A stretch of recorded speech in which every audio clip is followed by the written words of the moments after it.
नमस्कार, मी रोहिणी अंकित म्हात्रे, रोहिणीज किचनच्या अजून एका नवीन व्हिडिओमध्ये मी तुम्हा सगळ्यांचं मनापासून स्वागत करीत आहे. पावसाळा सुरू झालेला आहे आणि आमच्या इथला पावसाळ्याचा व्ह्यू मी तुम्हाला दाखवते. छान असं वातावरण झालेलं आहे आणि या पावसाळ्यात मिळणाऱ्या चिंबोऱ्यांचं कालवण आगरी पद्धतीने कसं करायचं ते आपण आज पाहणार आहोत. तर आपण आता रेसिपीला सुरुवात करूया. आता आपण एक एक करून साहित्य पाहून घेऊयात. 3 मिरच्या, 7 ते 8 लसूण, कोथिंबीर, अद्रक, एक भाजलेला कांदा आणि 1 वाटी भाजलेलं खोबरं. 3 ते 3.5 चमचे आगरी स्पेशल मसाला, अर्धा चमचा हळद, अर्धा चमचा गरम मसाला आणि अर्धा चमचा धनेपूड, एक बारीक चिरलेला टोमॅटो, एक बारीक चिरलेला कांदा आणि अद्रक लसूण पेस्ट. आता आपण वाटण वाटून घेऊयात. खोबरं कापून घेतले आपण, भाजलेला कांदा, अद्रक, मिरची, लसूण आणि कोथिंबीर. आता आपण हे वाटण वाटून घेऊयात.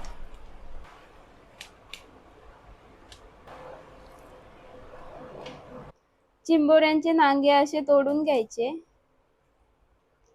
हे जे पाय काढलेले आहेत हे टाकून द्यायचे नाही, हे तसेच ठेवायचे आहेत.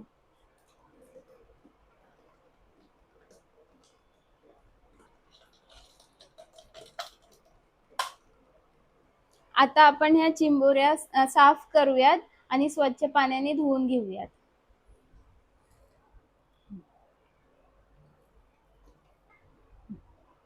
आता आपण हे पहिले पाटचं कवर काढून घ्यायचं आणि प्रॉपर धुवून घ्यायचं.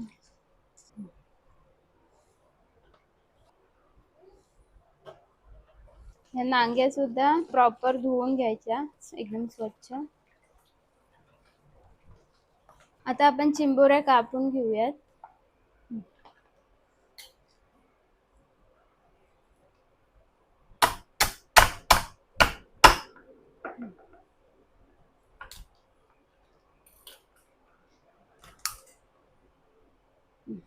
आता आपण गॅसवरती पातेली ठेवूयात.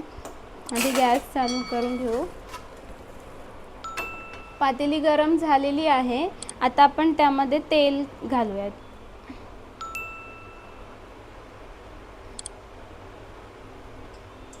साधारण 3 ते 4 चमच आपण तेल घालणार आहोत. तेल गरम झालेलं आहे. आता आपण त्यात कांदा ॲड करूयात. कांदा गोल्डन कलरचा होईपर्यंत आपण त्याला मिक्स करून घ्यायचं. आता आपण त्यात अद्रक लसूण पेस्ट ॲड करूयात. 1 चमच अद्रक लसूण पेस्ट ॲड करते. मिक्स करून घ्यायचं आणि छान मिक्स करून झालं की आपण ह्यात टोमॅटो ॲड करणार आहोत. अद्रक लसूण पेस्ट छान आपण मिक्स करून घेतलेली आहे. आता त्यामध्ये आपण ॲड करूयात टोमॅटो. आता हे आपण छान मिक्स करून घेऊयात. टोमॅटो सॉफ्ट होईपर्यंत आपण ह्याला मिक्स करून घेऊयात. टोमॅटो सॉफ्ट झालेला आहे. आता आपण त्यात मसाले ॲड करूयात. आता मसाले छान मिक्स करून घ्यायचे आणि 1 मिनिट शिजून द्यायचं मसाल्यांना.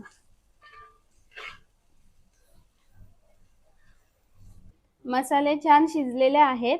आता आपण त्यात वाटण घालूयात.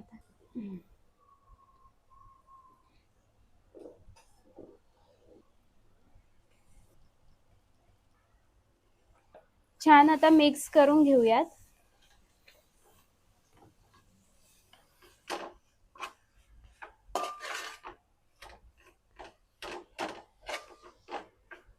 वाटण आता छान मिक्स करून घेतलेलं आहे.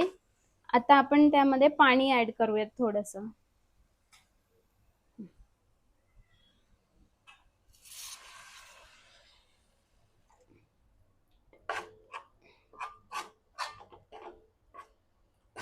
मी अजून 2 ग्लास पाणी घेतलेलं आहे.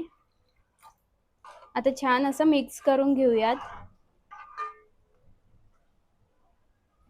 आता आपण हे मसाले आणि वाटण साधारण 3 ते 4 मिनिट एक उकळी येईपर्यंत शिजत ठेवणार आहोत. तोपर्यंत आपण पुढची प्रोसेस बघूयात. ह्या ज्या नांग्या आपण काढून ठेवलेल्या त्या आता आपण मिक्सरमध्ये वाटून बारीक वाटण करून घ्यायचंय त्याचं. थोडंसं पाणी सुद्धा ऍड करून घ्यायचं. ह्यामध्ये साधारण पाऊण ग्लास पाणी घ्यायचंय, पण थोडं थोडं करून पाणी घालायचंय. वाटण आणि मसाला छान शिजलेला आहे. तुम्ही पाहू शकता छान उकळी आलेली आहे. आता आपण त्यामध्ये ज्या कट केलेल्या चिंबोऱ्या आहेत त्या ऍड करूयात.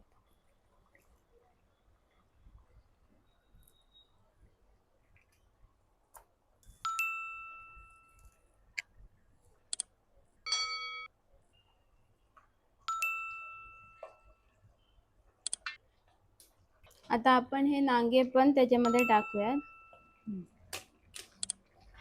आता छान मिक्स करून घ्यायचे यांना. हळूहळू एकदम मिक्स करायचं, नाहीतर ज्या चिंबोऱ्या कट केलेल्या आहेत ना त्या फुटतील. सो एकदम हळूहळू मिक्स करून त्यांना शिजू द्यायचं.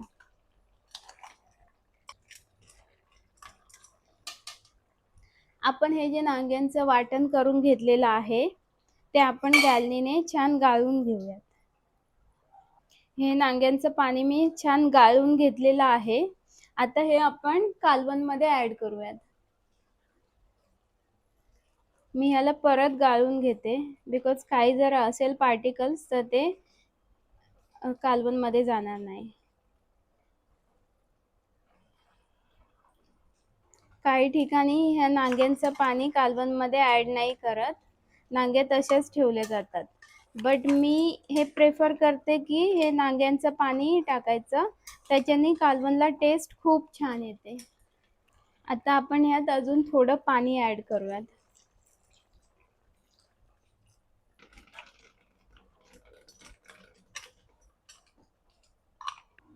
आता आपण मीठ ऍड करणार आहोत.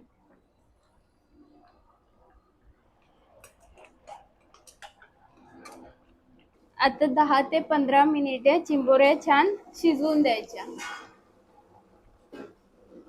10 ते 15 मिनिटे झालेली आहेत. आता आपण चेक करूयात चिंबोऱ्या शिजल्यात की नाहीत ते.